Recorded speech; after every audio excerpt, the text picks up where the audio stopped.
Alors, chère Taille, chère communauté, alors aujourd'hui nous sommes le 3 septembre 2017 et nous sommes au village des Érables. J'aimerais remercier qui est là à côté de moi aujourd'hui, à mes côtés. Par sa présence, ça me rend solide.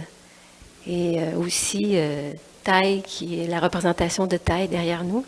Je me sens solide, même si ma voix tremble, mon cœur bat. Ce matin, je vais faire la première partie de la causerie et par la suite, mon frère Ki va faire la seconde partie. Et entre les deux, on aura un petit peu une pause pour se dégourdir le corps, prendre soin de notre corps, faire un peu d'exercice. On pourrait peut-être faire un constat, de dire que nous sommes tous des êtres de relation. Le thème de cette retraite, la pratique de la pleine conscience, pour des relations harmonieuses. Nous sommes en relation avec notre conjointe, notre conjoint. Nous sommes en relation avec nos enfants. Nous sommes en relation avec nos frères, nos sœurs. Nous sommes en relation avec nos parents. Nous sommes en relation avec nos enseignants, nos élèves. Si nous n'avons pas ces éléments ou si nous n'avons plus ces éléments, nous sommes en relation avec l'air que l'on respire. Nous sommes en relation avec l'eau que l'on boit. Nous sommes en relation avec la nourriture que l'on mange. Nous sommes en relation avec ce qu'on entend, les paroles, les chansons. Nous sommes en relation avec ce que l'on voit, les situations, les beaux paysages, la nature. Nous sommes en relation avec la terre, mer. On l'a vu beaucoup avec la permaculture dans ce village des Érables, ou cette nouvelle ère qui commence, de voir qu'on l'on limite la nature. Nous sommes aussi en relation avec notre Sangha. Notre Sangha peut être les personnes dans la pratique. Notre Sangha peut être aussi notre petite famille, nos collègues de travail, notre environnement de travail, notre société. Chenkeu, vendredi, dans sa causerie, nous disait que les relations sont nécessaires. On avait besoin de bonheur partagé. Taille nous invite souvent à être conscients des merveilles de la vie qui sont disponibles en nous et autour de nous. Et ici, il se passe quelque chose avec les éléments de nos relations. Parce que nos relations, c'est comme un ruban qui nous relie. Lorsque je me relie, par exemple, Sylvie avec un ruban, et que Sylvie a des mouvements avec ses bras, je vais sentir ces mouvements. Et s'il arrive quelque chose avec les éléments, qu'on est en relation, on est étroitement concerné. Si l'eau que l'on boit contient des toxines, notre corps va réagir. Si la nourriture que l'on consomme contient des toxines, notre corps va réagir. Si l'air que l'on respire contient des toxines, notre corps va réagir. Et parfois, ce n'est pas toujours des toxines. Simplement, le pollen peut faire réagir plusieurs personnes. Qui en sait peut-être quelque chose? Nous voyons des situations, si nous voyons des situations qui contiennent des toxines, notre corps peut réagir. Si nous entendons un mot, une phrase, une parole qui contiennent des toxines, notre corps et notre esprit peuvent réagir. Et on n'est pas heureux. C'est comme boire un verre d'eau avec une poignée de sel. Ça goûte pas très bon. Mais pourquoi on n'est pas heureux? J'aimerais revenir sur un aspect de la psychologie bouddhique que la plupart d'entre nous connaissent, mais que je trouve très essentiel pour ma pratique. On parle de notre esprit, en termes de semences, de graines. On pourrait diviser l'esprit en deux sections. Et la partie du bas contient notre conscience du tréfonds. Et la partie du haut contient notre conscience mentale. Et dans ce tréfonds, on contient plusieurs graines, beaucoup de graines. Ici, j'ai décidé comme des portes, des petites portes. On aurait la porte de la vue, de ce que l'on voit. On aurait la porte de l'ouïe, de ce qu'on entend. Et si je vous dis un mot, si je vous dis amour, le mot a certains sens pour vous. Il n'a pas d'ensemble. Si je vous dis je vous aime, la phrase vient de l'extérieur, entre par la petite porte de nos oreilles, la conscience auditive, et vient arroser peut-être une graine, la graine de bonheur. Parce que se faire dire je t'aime, ça peut susciter beaucoup de bonheur. Si par contre, je vous dis je ne vous aime pas, peut-être que ça peut arroser une autre graine, probablement pas celle de la joie et du bonheur. Elle va passer par le même chemin, mais elle va aller arroser peut-être une graine de tristesse, parce qu'on ne se sent pas aimé. Comme dans la nature, si on voit une belle plante qui est fleurissante, on sait qu'elle va avoir eu les bonnes conditions. Elle va avoir eu de l'eau, parce qu'elle a besoin d'eau pour grandir. Elle va avoir eu du soleil pour pouvoir grandir et faire la photosynthèse. Et on sait que plus il y a de pluie, plus les conditions sont favorables, plus il y a de soleil, plus les conditions sont favorables. Et les graines prennent plus d'espace dans le tréfonds, germent et peuvent fleurir. La même chose pour la tristesse. Si les paroles sont dites souvent, régulièrement, qui viennent arroser la graine de tristesse, elle va germer, elle va venir dans la conscience du mental, va se manifester dans notre salon et elle va prendre l'espace de notre mental. Et on n'est pas heureux.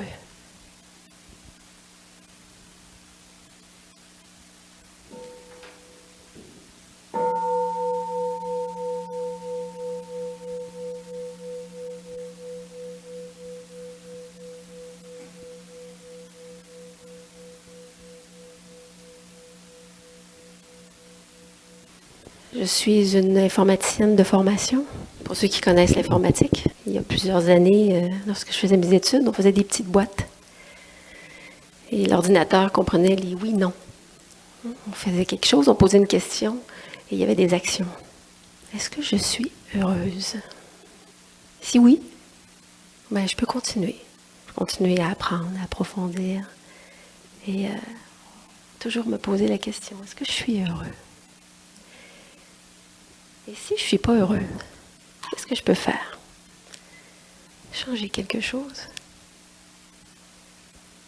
Un jour, j'ai vu cette phrase, « If nothing goes right, go left ». Faire quelque chose. Des fois, ça nous bouscule, comme disait Chenke, mais c'est bon. faire quelque chose. Dans la pratique de la pleine conscience, on parle de deux aspects, l'arrêt et la vision profonde. Ralentir. J'aime beaucoup la région de Charlevoix. Je suis souvent allée en voiture faire le tour, 23 kilomètres. Alors, on voit des beaux paysages, des gens sympathiques, mais pas beaucoup de gens sympathiques, dans le sens qu'en voiture, on passe vite. Hein? Il faut s'arrêter. Il y a quelques années, j'ai commencé à faire du vélo et j'aime beaucoup le vélo. Alors, je suis aussi allée en vélo. Alors là, on n'a pas la même vitesse, la même cadence. Et je me aperçois qu'on peut voir plus de choses. Et il y a quelques temps, j'ai commencé à faire de la marche. Une amie m'avait invitée à marcher, faire du hiking, de la randonnée en montagne. Et après la première fois, je suis arrivée, j'étais fatiguée, j'avais les jambes en compote. Je manquais de pratique.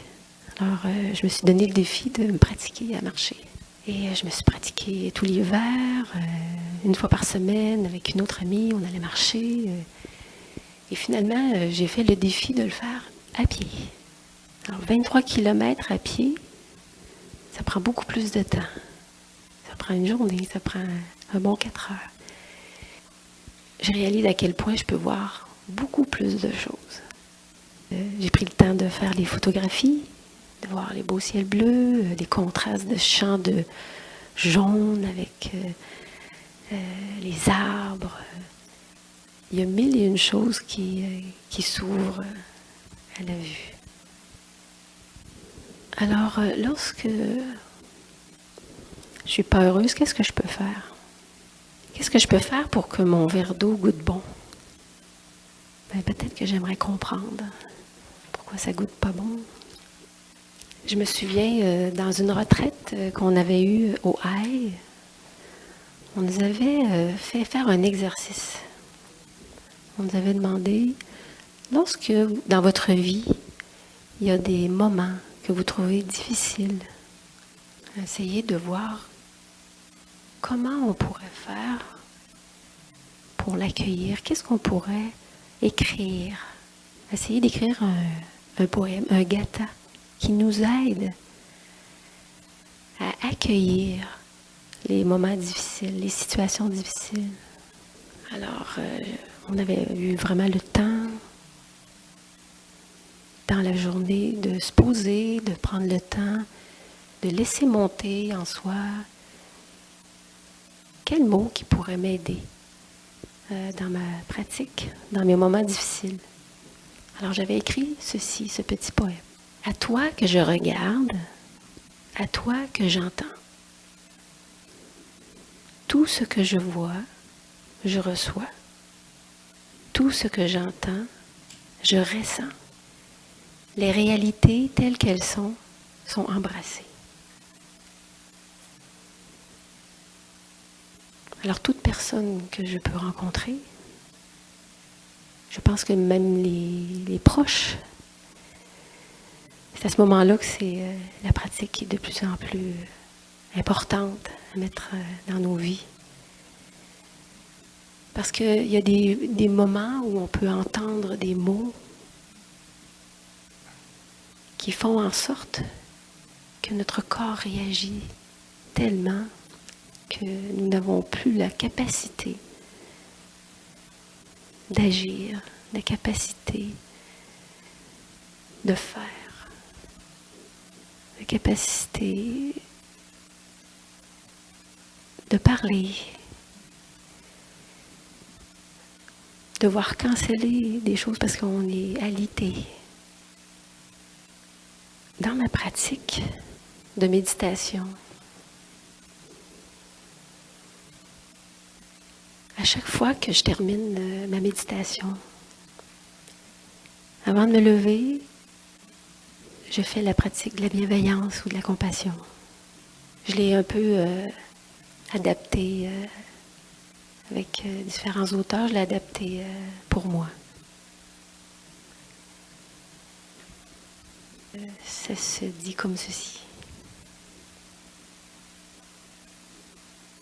Que je sois en sécurité, en paix, le corps en santé, l'esprit exempt d'affliction, d'anxiété, de peur, de ressentiment et de colère. Que je connaisse le bonheur et les causes du bonheur. J'inclus mon conjoint. Que mon conjoint soit en sécurité, en paix, le corps en santé, l'esprit exempt d'affliction, d'anxiété, de peur, de ressentiment et de colère. Qu'il connaisse le bonheur et les causes du bonheur. J'inclus mon fils, j'inclus ma famille de sang, j'inclus mes amis, j'inclus ma sangha, j'inclus tous les êtres que je connais. J'inclus les êtres que je ne connais pas et j'inclus les êtres qui me détestent ou me haïssent. Et je termine ma méditation avec cette pratique. Ça aide à ouvrir mon cœur, à aimer.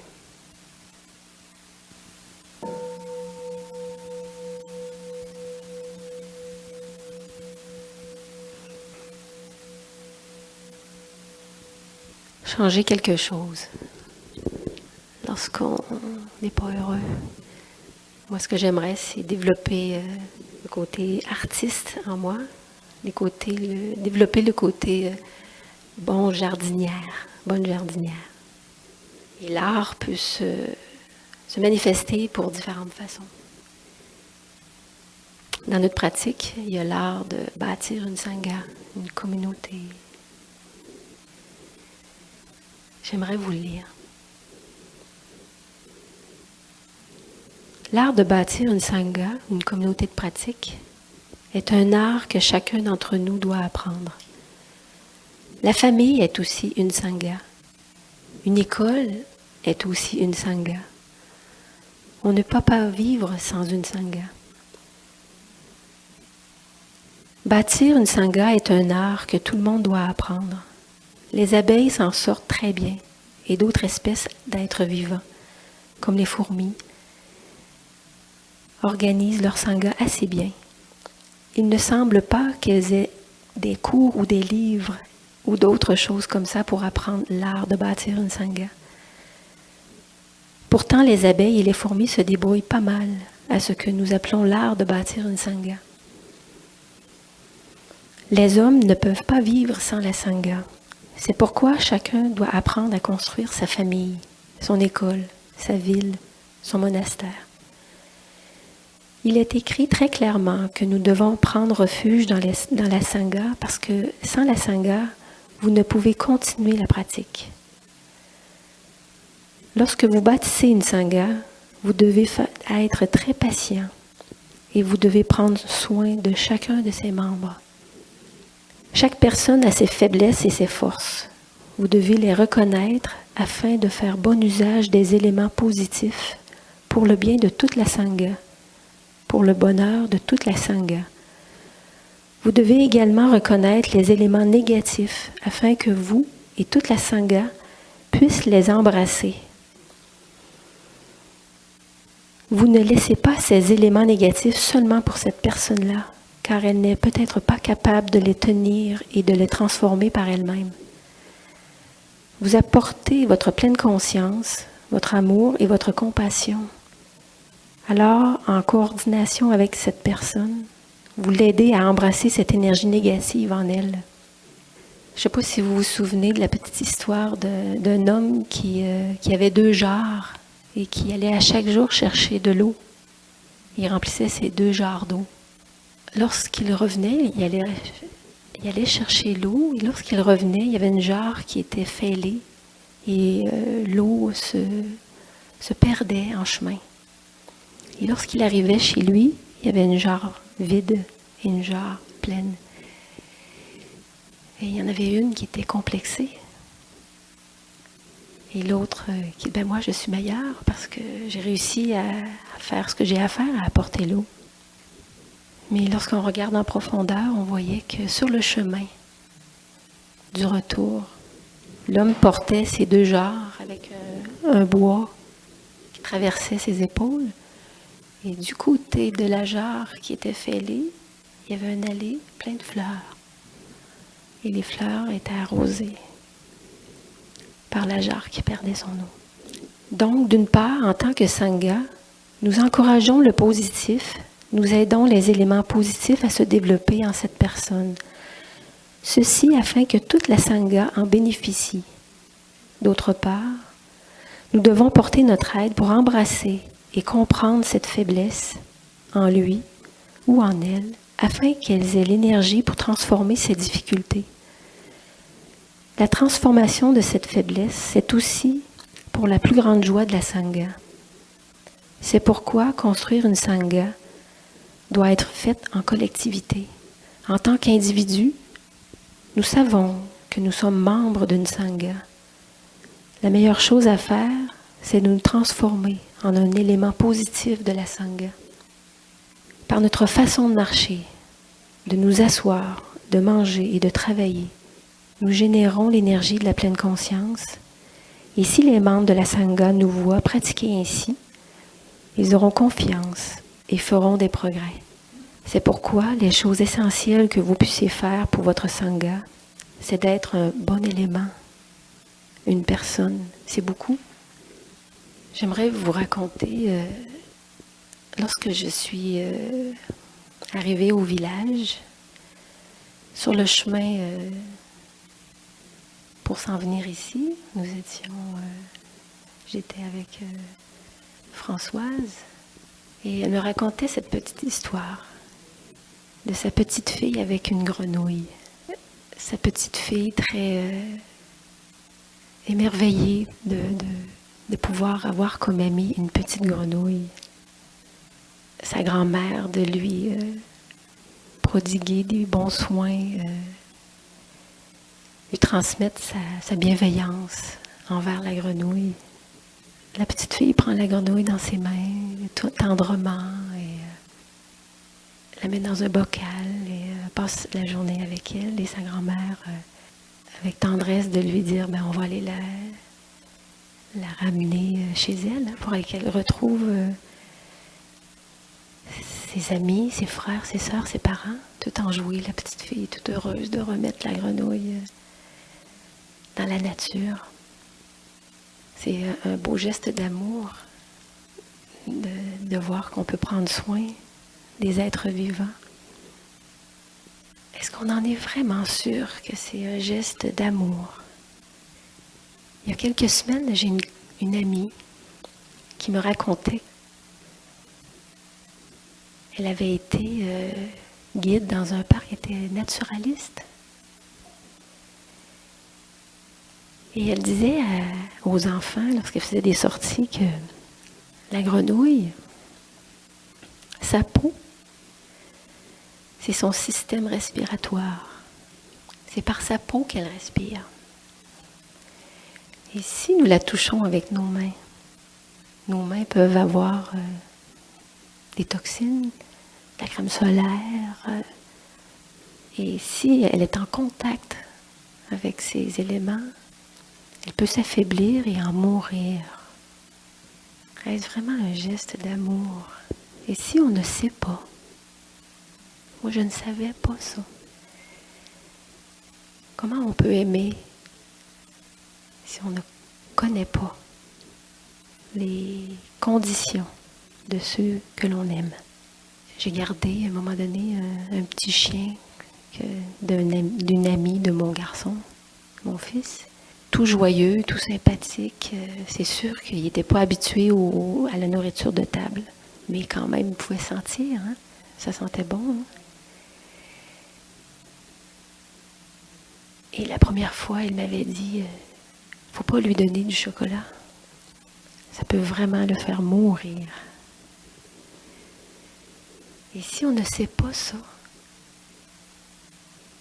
comment on peut aimer, prendre soin de l'être que l'on aime? Chen Kyu nous disait, la connaissance est utile,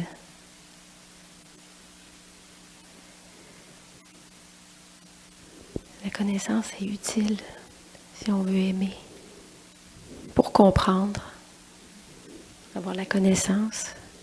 Dans les commentaires du Sutra du cœur de la compréhension parfaite, l'essence de la compréhension, comprendre comme avec et comprendre, saisir pour ne faire qu'un. Si on veut comprendre l'autre personne, c'est vraiment pénétrer sa situation, vraiment faire un avec ses souffrances, ses joies, ses peines, pour pouvoir aimer. Comprendre l'essence de aimer. J'aimerais apporter une petite citation de Gandhi. La règle d'or de la conduite est la tolérance mutuelle, car nous ne penserons jamais tous de la même façon. Nous ne verrons qu'une partie de la vérité sous des angles différents.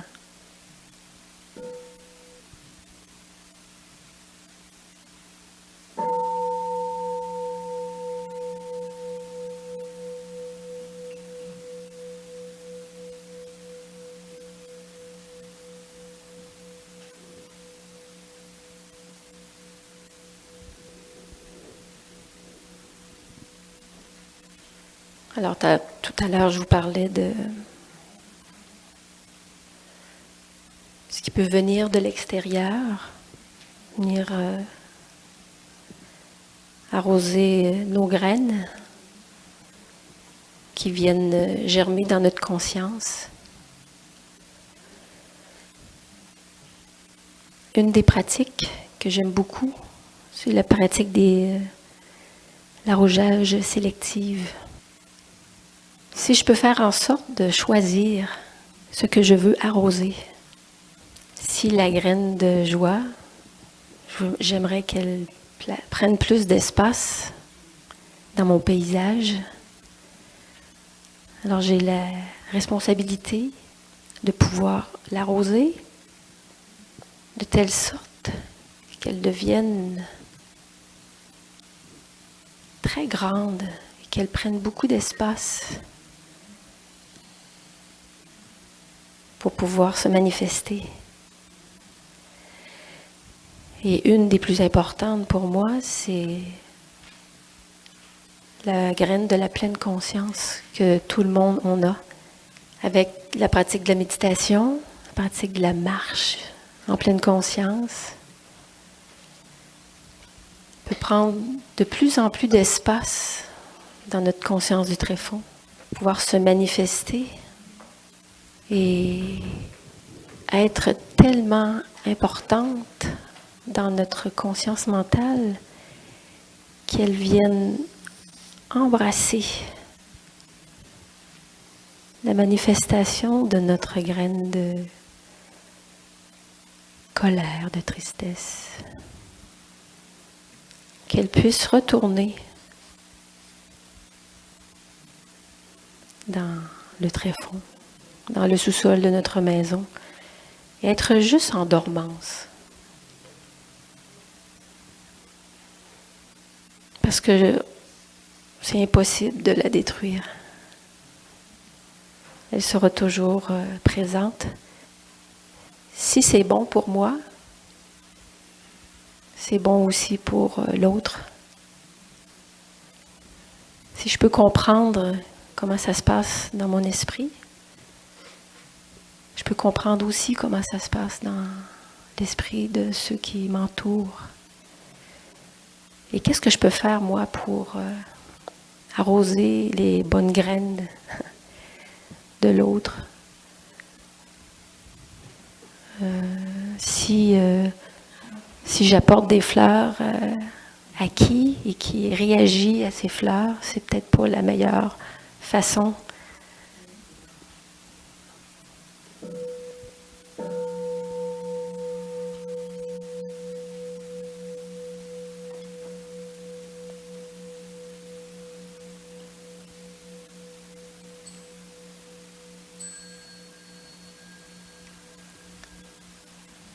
on pourrait peut-être se lever pour accueillir notre grand frère Chenoy du village des Érables. Alors, je suis très heureuse de voir notre grand frère Chenoy. Pour moi, il est très important dans ma pratique, qui m'a appris beaucoup de ses intonations de voix, de « ça va ». C'est comme ça. Voilà. Alors, pour terminer ma partie, je vais laisser après Aki. Je dirais que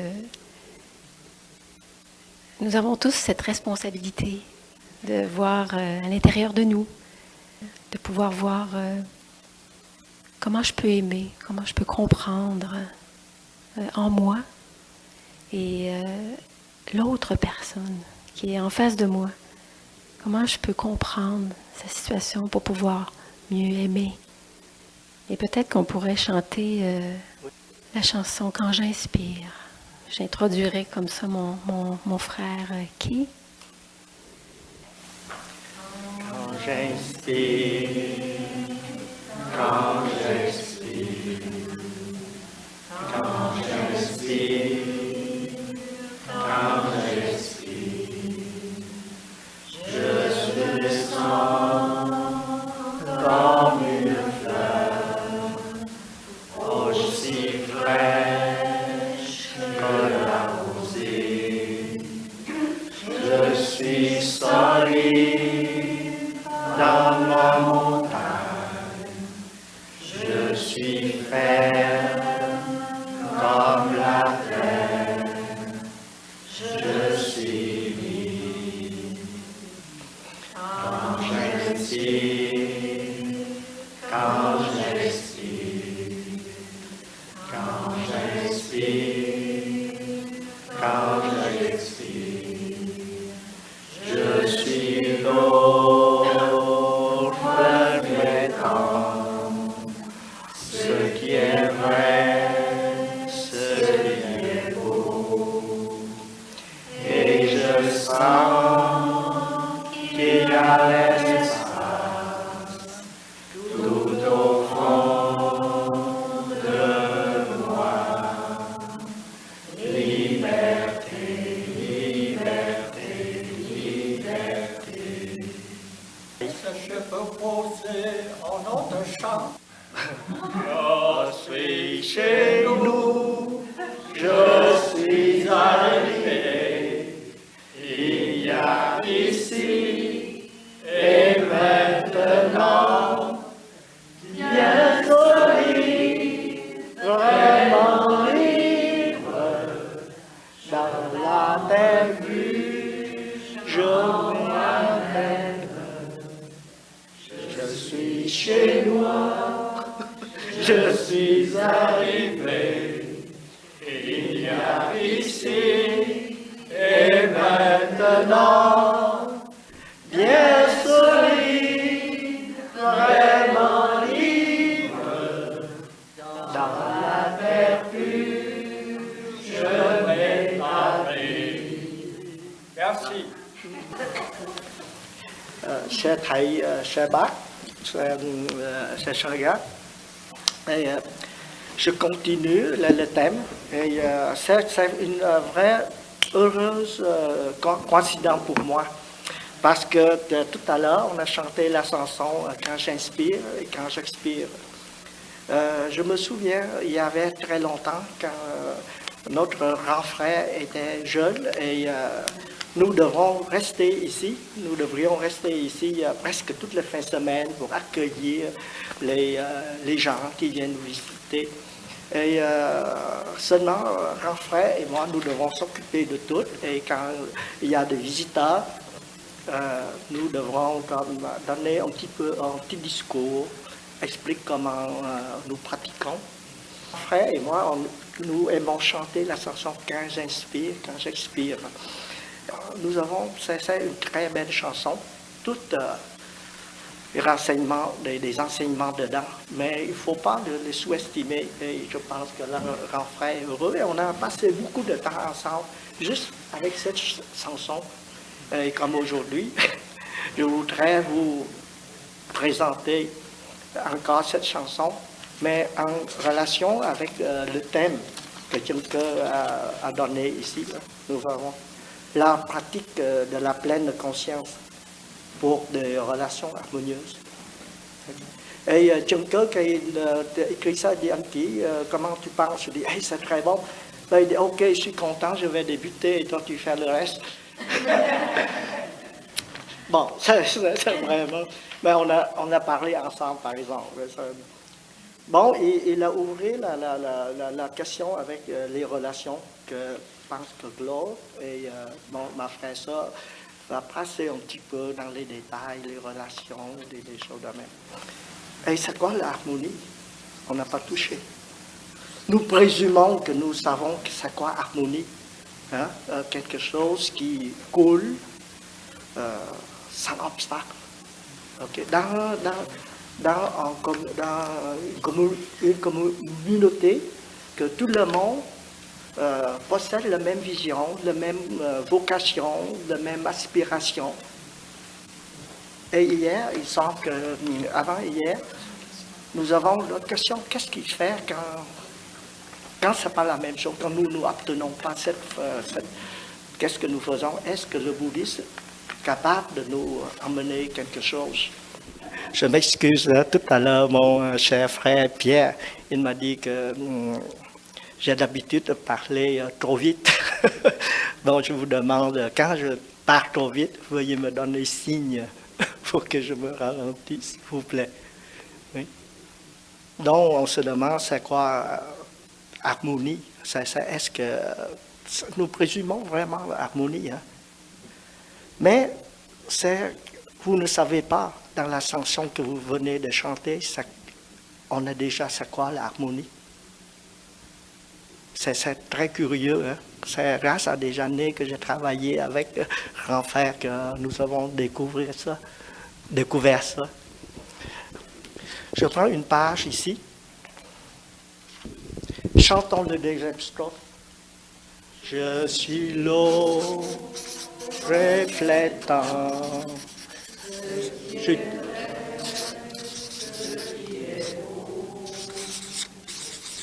Et je sens qu'il y a espace tout au fond de moi. Liberté. Voilà, c'est l'harmonie. Quand on trouve ce qui est vrai, ce qui est beau, et cette partie-là, nos amis ont déjà parlé beaucoup hier, surtout Claude, et on a parlé de cet espace au fond de nous. Mais ça, là, c'est un langage que nous vivons tous les jours. Mais en bouddhisme, il y a beaucoup plus de ça. Ce qui est vrai, il semble que nous avons, Claude a soulevé la question sur la vérité hier. Okay. Vrai, c'est en chino-vietnamien, c'est chân. Comme chân hội, c'est notre frère chân hội, c'est la vraie commémoration, le chân. Et en chino-vietnamien, c'est quelque chose comme ça. Chân. Je vous explique qu'est-ce que ça signifie, chân, en bouddhisme. Et ici, c'est beau, c'est mỹ. En chino-vietnamien, c'est quelque chose comme ça. Bon, ça c'est vraiment pourquoi j'ai écrit en chino-vietnamien, parce qu'on ne peut pas traduire. Franchement, nous ne pouvons pas traduire. Comme la vérité, là, c'est ici, là, ça nous donnait beaucoup de difficultés de comprendre c'est quoi la vérité. Enfin, quand la vérité, ici, là, le Bouddha n'explique pas non plus. Mais le Bouddha, il y a une façon de nous faire comprendre c'est quoi la vérité. Là, vous voyez, là, dans tous les enseignements de Bouddha, nous avons beaucoup on appelle ça des métaphores, des métaphores, parce que c'est quelque chose qui nous transporte pour comprendre. Okay? Dans tout ça, là, c'est aimer ici. On a traduit ça en anglais, so wholesome. Peut-être en français, on va marquer saine. Hein? signifie ça? Saint, hein? Saint, saint, saint. Saint, saint, saint, oui. Saint. Ça veut dire, mais ça signifie dans le langage ordinaire, quand on beau, on pense que c'est une belle fille, une beauté, ça. Mais c'est réellement, ça signifie ça. Okay? Ça. Mais ça veut dire une pensée qui est sainte. Okay? Et ici, là, ça contient tout que je viendrai vous revenir plus tard pour expliquer c'est quoi, mais je reviens, c'est quoi John? Sa vérité. Oui. Ce matin, nous avons lu les 6 façons d'harmoniser en sangha. Okay? Mais ces 6 beautés, c'est ça, le Bouddha s'adresse pour la communauté bouddhiste. Donc, il présuppose, comme nous avons présupposé, que nous avons beaucoup de choses, de même vocation, même pratique, même chose. Donc, il est sur la surface de tout ce qui est ici. On est sur la surface, on n'est pas allé dans la profondeur de l'espace intérieur de nous. Et comme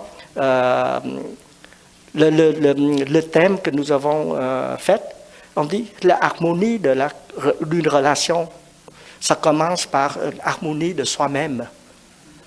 Et quand on est en harmonie de soi-même, on est capable de faire face à des différends. Et comment ça se fait? Donc, il faut comprendre c'est quoi Chân, Thiện et Mỹ. Normalement, en vietnamien, on commence à citer Chân, Thiện, Mỹ. C'est des choses de okay. Bon, Chân, c'est la vérité. Hier, on a parlé beaucoup de vérité. Mais c'est quoi? Le Bouddha n'explique pas, mais il nous dit ce qui est vrai, ce n'est pas des choses qui n'est pas faux. Ok? C'est pas ça. Et ce qui est faux, ce n'est pas des choses qui n'est pas vrai. C'est ça la difficulté que nous. Donc, pour nous, dans la vie quotidienne, surtout nos informaticiens, okay, si pas vrai, c'est faux. Si c'est faux, c'est pas vrai. Et mon amie Lynn, elle a dit, si oui, continue. Sinon, change quelque chose. Mais qu'est-ce qui arrive si nous oui?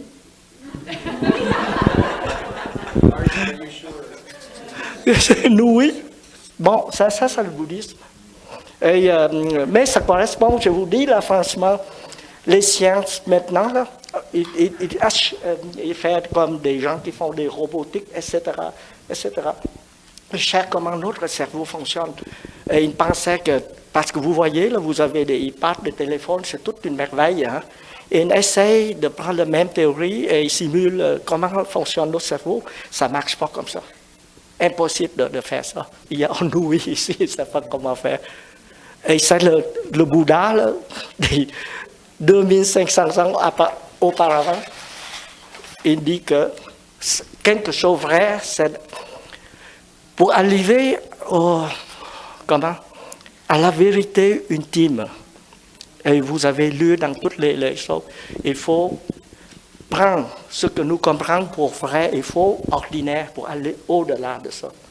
Donc, il a donné une métaphore assez intéressante. C'est le nuage et la vague. En réalité, le nuage n'est pas la vague. Le nuage, il est flottant, il est sur le ciel. Et la vague, il est à terre. La vague, il est triste. Il a beaucoup de peine. Il ne peut pas atteindre le nuage. Et le nuage est triste. Il ne peut pas descendre. Jamais mettre le pied sur terre. La seule chose, c'est de mourir et de faire de la pluie. Vous voyez? Donc, dit ça, c'est la réalité. C'est la réalité que nous vivons, on appelle ça, dans notre dimension historique. Dans notre dimension historique. Les discours depuis hier, on parle beaucoup de ça. Mais dans le discours, dans la dimension intime, sont de l'eau. Ça, c'est la vérité. C'est pour ça que je pense que Francine est contente. Oui, c'est vrai. C'est ça la vérité dont le Bouddha dit. Et cette vérité, ça correspond exactement à ça. Et ce qui intéresse la littérature, vous lisez le roman d'Anna Karenine, le Tolstoï, une peint deux familles, c'est comme un comme nuage, l'autre c'est comme ça. Et leur réalité passe à travers beaucoup de choses. Et à la fin, il est capable de... On comprend un petit peu c'est quoi. Donc, dans le bouddhisme, on ne parle pas c'est quoi le vrai, le faux. Nous devrons pratiquer beaucoup et en nous appuyant sur qu'est-ce que nous vivons de tous les jours, qui est notre réalité. Et on voit que notre réalité ne marche toujours pas. Et quand même, là, on ne peut pas continuer tout le temps ici, notre ami. Et c'est ça que notre chère Lynn, quand il explique ça, je comprends.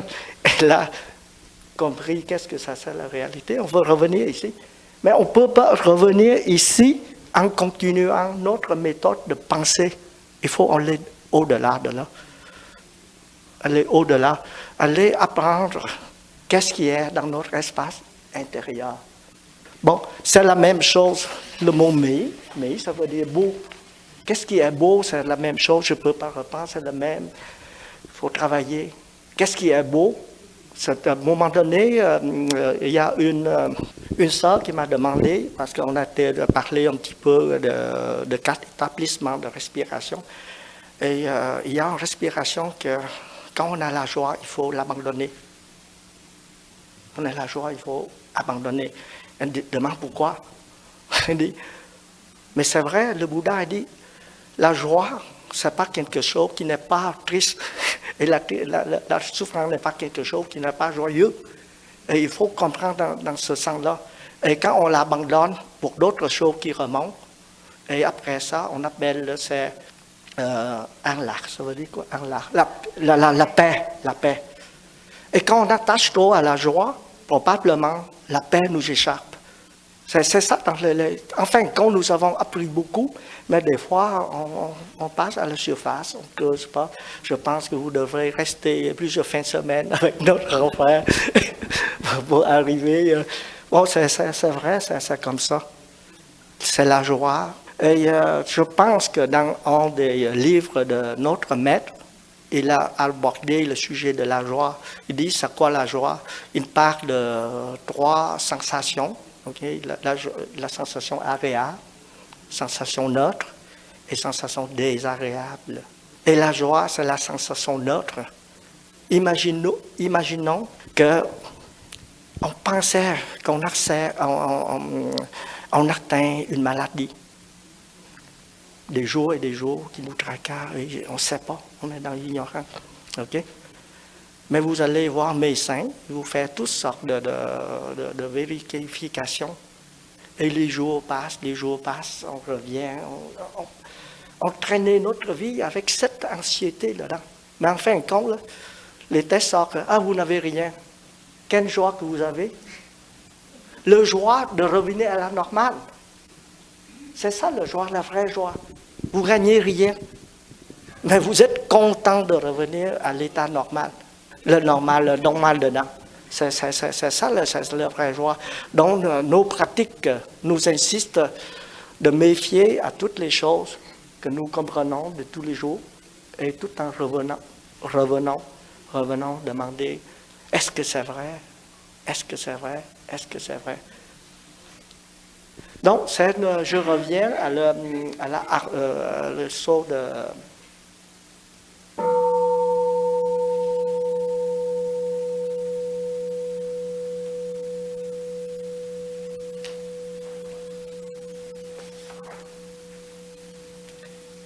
Quand nous revenons à ça, et dans notre vie quotidienne, et que nous devrons toujours arranger pour des choses harmonieuses. Pour ceux qui travaillent, on a une équipe de travail qui a harmonie. Et quand vous regardez à travers ça, il faut que nous soyons le même point de vue. Nous vivons dans le même espace en bureau qui convient pour nous autres. Le même mode d'action, le même règlement de l'entreprise. Et la communication. Il y a des voies de communication dans des entreprises, il y a des voies formelles, informelles. Il faut que vous conciliez tout ça. Enfin, quand les 6 les 6 principes de harmonisation que notre frère Michel nous a parlé ce matin, on l'a tout dedans. Mais dans la vie quotidienne, on appelle ça la culture d'entreprise. On appelle ça culture d'entreprise. Mais en fin de compte, qu'est-ce que le Bouddha a appris?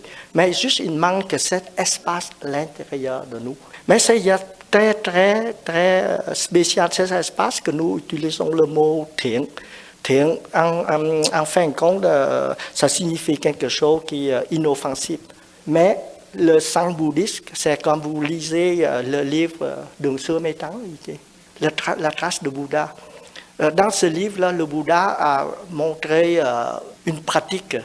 Il dit que nous devrons pratiquer comme la terre. Vous mettez tout dans la terre, il n'y a rien. Il absorbe tout. Un jour, il va transformer ça en grain. Et la terre nous nourrit. Comme c'est pour ça, mon cher Claude, il a peur qu'on mette trop de toxiques, ça devient le désert. Là.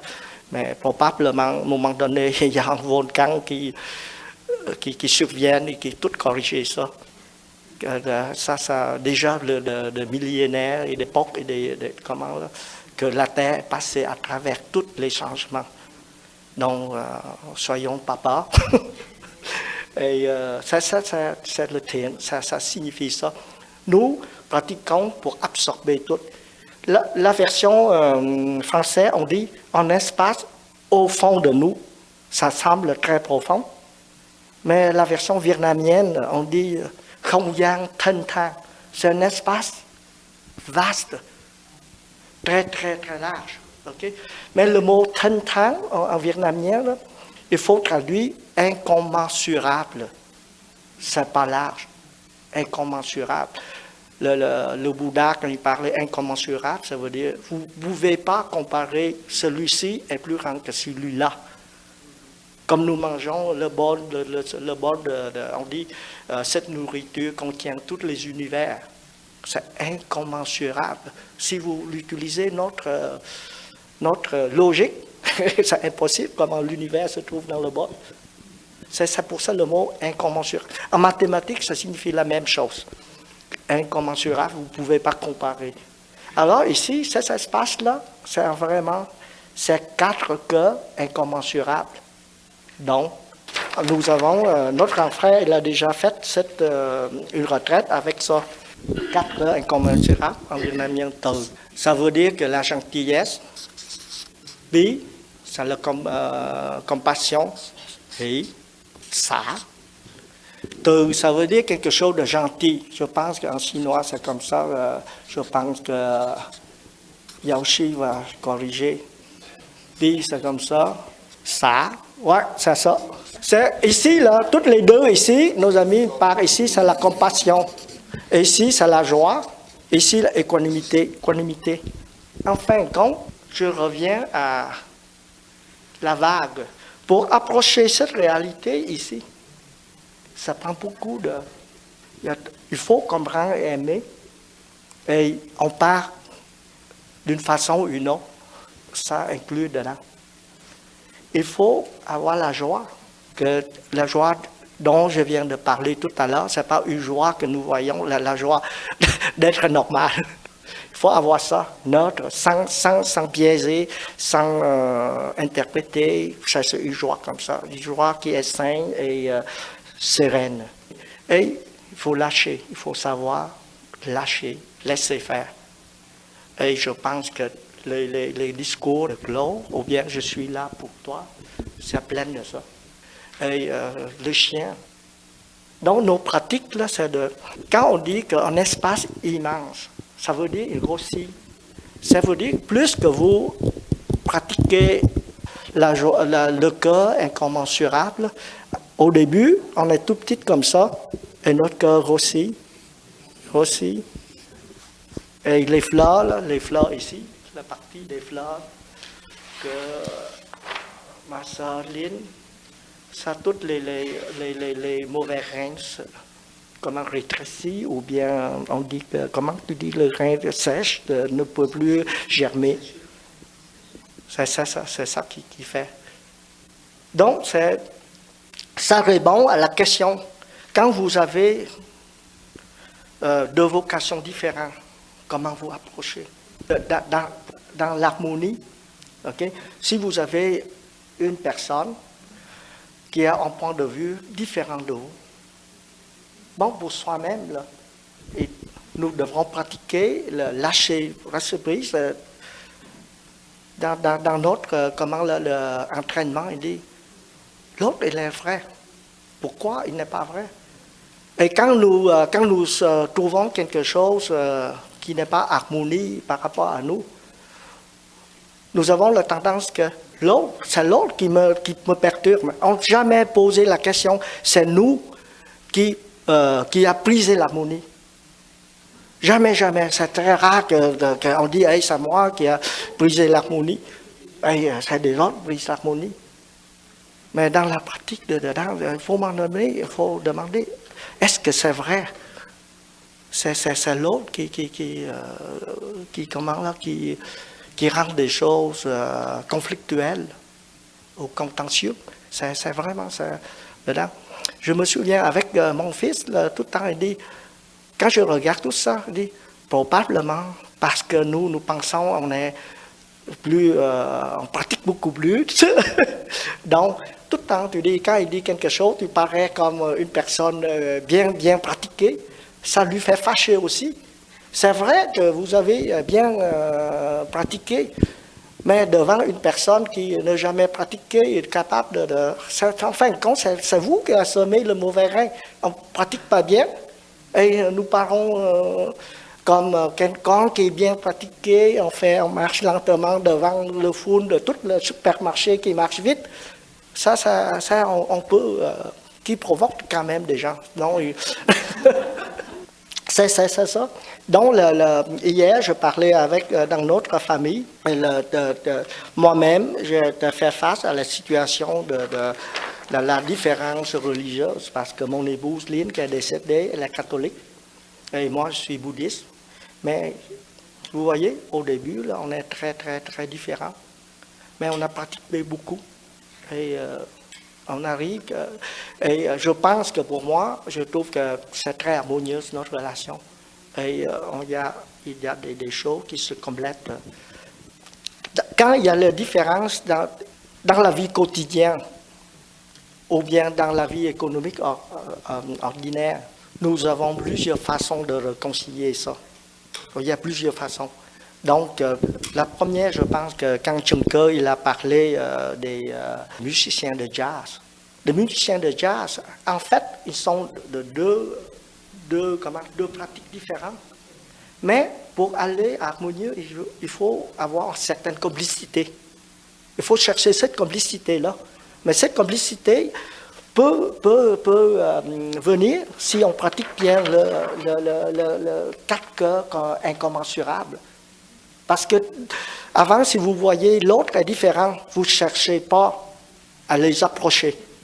Il n'y a jamais une complicité. Et notre maître, il a parlé aussi dans un livre, il faut avoir la confiance. Il faut avoir confiance en l'autre. Comme il utilise, il cite Saint-Exupéry qui parle quand il apprivoise le loup, le renard. Ça, il faut avoir. Un des bases de réconciliation, c'est des choses comme ça. En fin de compte, tout ça se trouve dans les quatre qualités du cœur incommensurable. OK? Avoir la confiance, c'est dans le deux. Vous apportez la joie à quelqu'un le matin, apporter le soir dans les provocations des bodhisattvas, c'est ça. Bi, ça veut dire enlève la souffrance d'autre. C'est capable d'enlever la souffrance de l'autre. OK? Et donner la joie et lâche prise. Donc la confiance se base aussi là-dessus. Et la complicité se base aussi là-dessus. Et dans le cas extrême, on va faire règlement à l'amiable. Mais ça prend quand même une certaine solidité de tout ça. Mais pour pratiquer ça, il y a une condition que nous avons dans notre chanson aussi. Et on va laisser faire. Je suis l'eau reflétant. Tout à l'heure aussi, des choses reflétées. Non, faire l'eau reflétant. Je vous dis pourquoi. Et cet été, j'étais au Vietnam et j'ai une petite nièce qui me dit mon oncle, on va aller visiter la maison des miroirs. Et là, vous ne serez plus mon oncle. C'est vrai. Vous avez remarqué, il y a des miroirs qui vous déforment et qui vous transforment en nain, en géant. Et des fois, il y a des choses qui tournent, qui vous bougent. Là, il n'y a rien de là. Mais regarde, ce matin, notre sœur Nhung, elle a lu et chanté le gata, bột là vầng trăng sáng. Le Bouddha est la lune belle. Okay? Je parle belle lune, là, la lune belle. Okay? La lune belle qui passe à travers le firmament vaste. Okay? Si le cœur de tous les êtres vivants est tranquille. La lune, c'est le cœur, reflète une image brillante. Je ne dessine pas la lune ronde parce qu'il faut dire on est bouddhiste, ça n'est pas nécessairement rond, c'est la lune. Non. C'est la réflexion, c'est la métaphore du Bouddha qui parlait comment nous travaillons en profondeur de nous. Pour pouvoir travailler, il ne faut pas déformer ce miroir-là. Si vous déformez ce miroir-là, ce n'est plus la lune. Qu'est-ce qui déforme ce miroir-là? La connaissance. La connaissance. Juncker, il a parlé de deux conditions. La connaissance. La connaissance vend le miroir gauche et vous avez une image pas correcte. Et la deuxième, ça bouge. C'est nos émotions. Donc, la connaissance et l'émotion qui nous fait une distorsion aussi. Ça veut dire que le début de la retraite, je vous insiste d'arrêter, rester calme, et on est capable d'aller à notre profondeur. Et ici, on dit le Bouddha. Le Bouddha, ce n'est pas le vrai Bouddha, c'est la vérité, c'est notre liberté, délivrance. Pour se délivrer, il faut vraiment. Cette image est très bonne. Et vous voyez, là, dans toutes nos pratiques, que vous venez ici, au village des Arabes, vous avez tout. Qu'est-ce que je vous raconte? Il n'y a rien qui est au-delà de ce qu'on a vu dans nos pratiques ici. Alors, c'est comme ça. C'est le thème, la relation, l'harmonie. Et l'harmonie est beaucoup plus nous.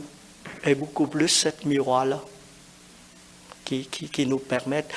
Et à part de ça, nous ne devons pas trop chercher une vérité. Ne pas utiliser nos intellectuels. Parce que quand on pense qu'on comprend quelque chose, on fait comme Juncker dit, non, c'est pas vrai.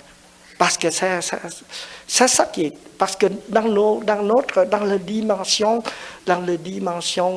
historique que nous vivons tous les jours, okay? Le Bouddha dit, posez-vous la question. Je me souviens à un moment donné, mon grand frère Trần Hội dit, chú Kỳ, thầy nous a dit que est-ce que nous avons mal compris le Bouddha? Vous voyez, ça c'est des choses assez sérieuses. Donc, non, qui fait bouger l'image. Oui, qui bouge, oui. La connaissance qui déforme, qui donne une image, qui donne des distorsions de la réalité. Et tandis que dans le flou, on ne voit pas clair. La connaissance, c'est l'image distorsionnée. Tu vois la réalité autrement. Tu penses qu'elle est ça, mais que pas comme ça. C'est la cause de connaissance. Elle est utile, mais si il ne déforme pas, c'est pour ça que quelqu'un dit, il est utile. Mais si, à condition qu'il ne déforme pas l'image. Non, ça ici, c'est non. Vous voyez, ici, il y a deux choses.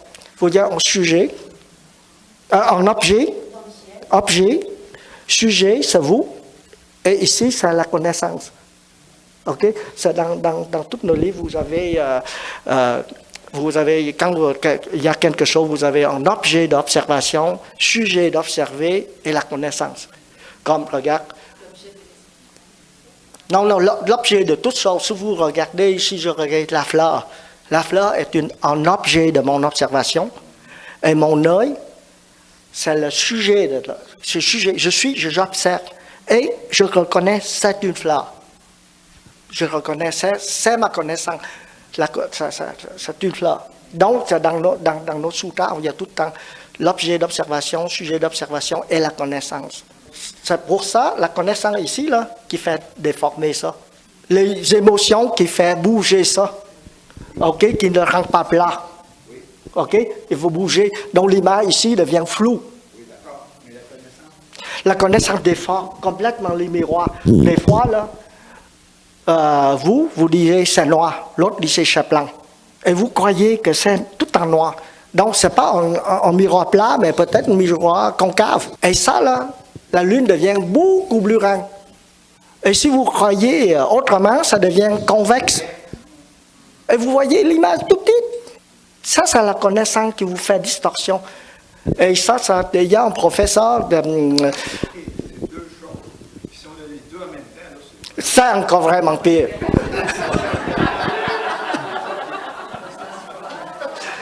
Un miroir concave qui bouge. Là, vous arrondir les choses, viens vous choisir. Je comprends. Oui. Deux en même temps, là. Ouais. Mais vous voyez, les émotions, ça vous permet de voir qu'est-ce qui ne marche pas. Quand vous avez une belle émotion, vous avez vraiment, votre esprit fonctionne très, très terriblement. Vous souffrez, ou vous avez la joie, ou vous avez toutes sortes comment il y a des conséquences. Et ça, ici, là, vous allez vers gauche ou à la droite. Ça veut dire qu'on n'est ni heureux, ni malheureux, ni pas complètement heureux, pas complètement malheureux? Non, pas nécessairement. Normalement, si l'idée c'est vous continuez, à un moment donné, vous trouvez la difficulté, c'est là, au lieu de dire qu'est-ce que je fais, il faut faire une méditation et regarder profondément. C'est juste ça. On ne part pas différent. Quand on a des difficultés, il faut qu'on s'arrête. C'est ça le thème. On s'arrête et on médite. On médite. On ne réfléchit pas. On médite. On médite. Oui. Parce qu'il y a des avenues, parce que chacun de nous est constitué différemment. Il y a des avenues qui nous permettent d'aller plus là. Il y a l'autre personne, je ne peux pas, s'il n'y a pas de remède dedans, il y a une façon, mais la façon c'est revenir à notre respiration, arrêter et méditer. Est-ce que, je pense que c'est ça, j'ai essayé de ramasser tous de gauche à droite et est-ce que vous avez des questions? J'espère que ça vous donne un peu de... Oui. Est-ce que c'est un état neutre? Oui, la vraie paix, c'est l'état neutre. Oui, ni joie. Tu lis Astérix, là? La paix, c'est quand tout le village gaulois, et tout le temps, là, il y a une fête à la fin, et tout revient à la normale. C'est ça, là. Oh, oui. On ne cherche pas des choses plus qu'on était. On était quand vous n'avez pas de mal, c'est la paix. Attends pas que les mots dedans arrivent, ou ne cherche pas le lendemain, je vais enlever mes dents et mettre d'autres pour que je n'ai plus mal dents. Ce n'est pas ça le but du bouddhisme. Mais est-ce que ça veut dire d'une certaine façon, justement, en tout cas dans nos perceptions, pour parler pour moi, il faut avoir une recherche ou de joie et de bonheur, comme une espèce d'attente, alors que ça pourrait être la paix. Oui, c'est juste la paix. Oui, hier, au début, Tchenke, il a dit ça aussi, il ne faut pas trop espérer, parce qu'on rentre dans le fausse, nos miroirs nous projettent une image trop grande ou trop petite, là, c'est ça. C'est ça. Tchenke a quand même fait un graphique qui était le signe taoïste. Oui. Et il l'a fait d'une manière particulière. Oui. Il l'a fait en laissant des espaces. Oui. Les lignes ne sont pas fermées dans Mhm. aucun des cas. Oui. Donc, il y a interpénétration du bien et du Du mal, mal, oui. et du noir et Du du blanc. blanc. Tout est interrelié. Mhm. Il y a de la pénétration. Et ce qui donne la qualité à un, c'est ce qui est le défaut de l'autre. Mais les deux sont là. Ça C'est prend ça. les deux pour avoir la globalité de l'être. De l'être, Et oui. c'est le symbole qu'il a fait, Oui. qui est le symbole qui résume tout ça. Oui. En fait, nous n'avons pas de... Comme toutes les choses, les sutras du Bouddha, on donne des exemples et c'est à nous à pratiquer, à essayer d'aller au-delà de ce qui est dit dans le mot. Et si on tient au mot, on dit, ah, ça c'est ma réalité, nous sommes, comment on renfermés ou bien on attache à des choses qui...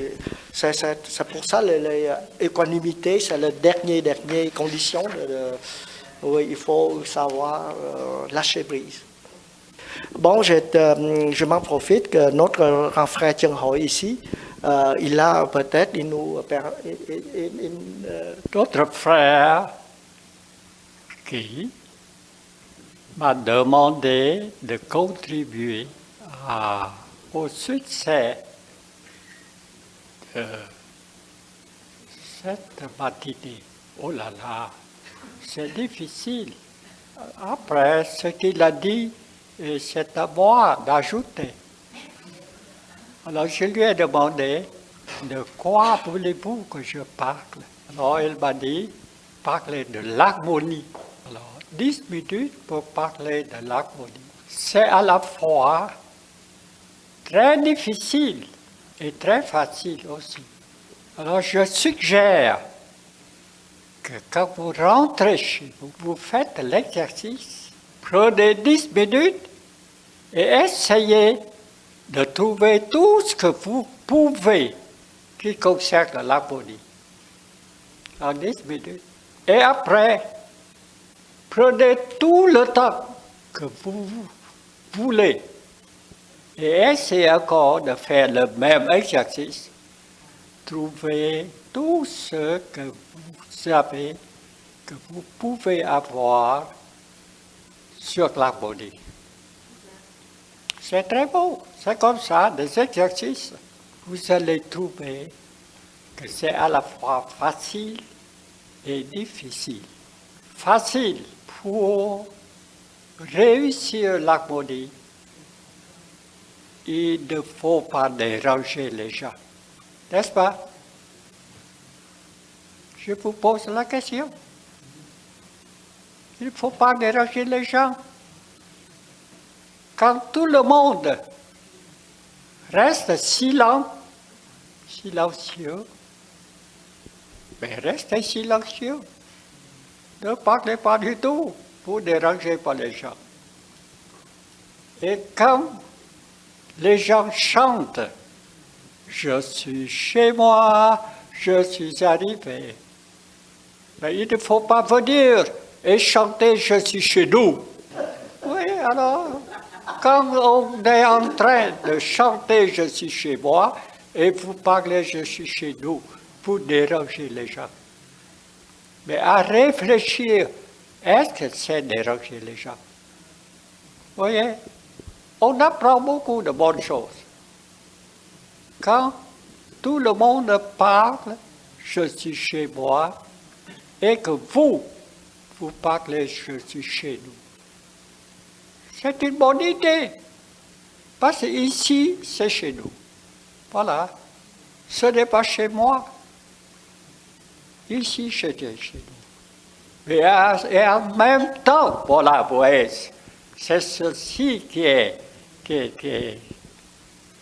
une bonne réponse. C'est à la fois chez moi et chez nous. Chez nous, ça appartient à tout le monde. Et chez moi, parce que je suis vraiment à l'aise. Je ne me sens pas gêné. Je suis chez nous avec mes frères et mes sœurs. Combien? Ça fait déjà 2 minutes. Alors vous voyez, pendant que je parle, je vais essayer de savoir. Et attention, il te reste encore tant de minutes. Ce n'est pas grave. Ce n'est pas grave. Pourquoi ce n'est pas grave? Parce que je sais que vous êtes gentil. Vous êtes gentil et généreux. Leçon, essayez toujours de parler du bien des personnes qui vous écoutent.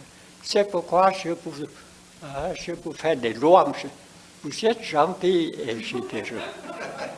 Quand je viens comme ceci et je vous dérange, mais tout de suite, mais je ne vous dérange pas. Vous êtes des personnes très gentilles et généreuses. Et en plus, vous êtes vraiment content que votre vieux frère Chen Hoi, il fait l'impossible pour venir vous joindre, pour être ici avec vous. Donnez-moi mon âge, s'il vous plaît. 70? Qui dit 70, lève la main. OK. 70. 80. Encore, alors, montez, OK. 90. 91. Non, 90, c'est assez. Et que dites-vous si c'est 96? Voilà. Alors là, essayez de vous rappeler quand ailleurs on parle d'un vieil homme qui est encore gentil, toujours souriant, qui aime bien manger avec, enfin, toutes les bonnes qualités. Alors vous dites, j'en connais un, c'est notre vieux frère, il a toutes ces bonnes qualités. Combien de temps? Voilà. Et avec toutes ces précautions, vous serez bien gentil. Je ne sais pas le temps qu'il a fait ce matin. À votre réveil, est-ce qu'il pleuvait? Non? Vous savez pourquoi? Il pleut partout ailleurs. Mais ce matin, j'ai dit, chacun vous dit, faites-moi une faveur. Je veux vraiment faire l'impossible pour aller au village des Érables. La météo dit que, attention, il pourrait pleuvoir. Alors, Bouddha Shakyamuni, faites-moi une faveur.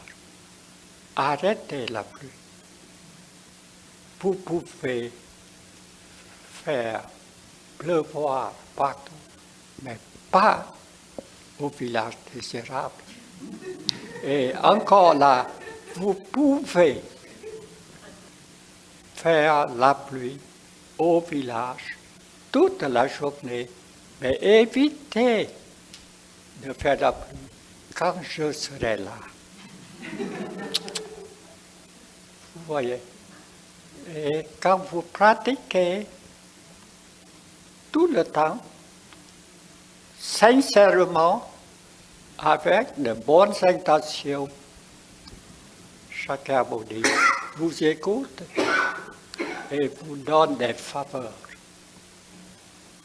C'est comme ça, il faut encourager les bonnes gens. Okay?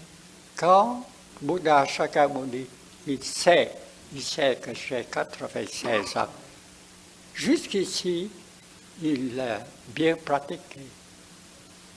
On va le récompenser. Et pourquoi me récompenser? Pourquoi? Devinez. Combien il reste de temps? Je pourrais dépasser le temps. Mais vous êtes gentil. Vous me laissez parler. Bon, peut-être nous prenons une question.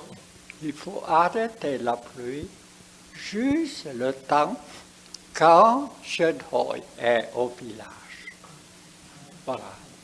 quand je suis au village, quand j'arrive un peu tard, quand vous avez déjà commencé, avec mon sac, avec ce qu'il faut, je dérange. Alors, j'essaie de vous déranger le bois. Et pour vous déranger le bois, je fais appel à votre gentillesse et à votre générosité. Et le thème, c'est l'harmonie. C'est quand on accepte d'avoir un vieux frère, gaga, qui tantôt ne parle pas du tout, tantôt parle à ne pas s'arrêter. Il faut accepter. Le vieux gaga, c'est comme ça. Et acceptez-moi. Pourquoi? Vous voyez, il faut avoir bonne raison. Il faut l'accepter. Parce que bientôt, il ne serait plus là. J'ai essayé. Je dis, je vais essayer d'être centenaire. Voilà. Non, cela ne marche pas. Et je le sais. J'essaie de battre un record. Non. J'ai déjà battu beaucoup de records. Et demander encore d'autres records, c'est très difficile. Non. Il faut accepter. Il faut accepter parce que j'ai un signal. Quel signal? La cardiaque maladie. Alors, c'est 2018. C'est la date est marquée 2018. Si ça marque 2020 ou encore 2022, oh là là, 2018, dites merci. Merci. Voilà, Merci. Que je m'arrête. Et, ça fait grand plaisir que notre grand frère est ici. Et c'est touchant que vous venez à la... Oui, c'est de bons vieux temps. C'est comme ça qu'il faut. Voilà, prenez la photo. Voilà. Vous pouvez voir la photo. C'est la photo du siècle. En fait, je vous explique qu'est-ce que frère Trân Hội. Et moi, on a passé des fins de semaine ici. Et il me fait comprendre qu'il ne faut pas trop étudier ailleurs. Et il y a tout ce que nous avons dans qu'est-ce que nous pratiquons. Et grâce à ça, j'ai arrêté de lire de gauche à droite. Et j'ai essayé de... Vous voyez, la chanson, il y a plein de choses dedans. Merci. Si vous avez des questions, je pense que demain, nous avons des séances de questions et réponses. Et nous serons heureux de vous répondre tout ça.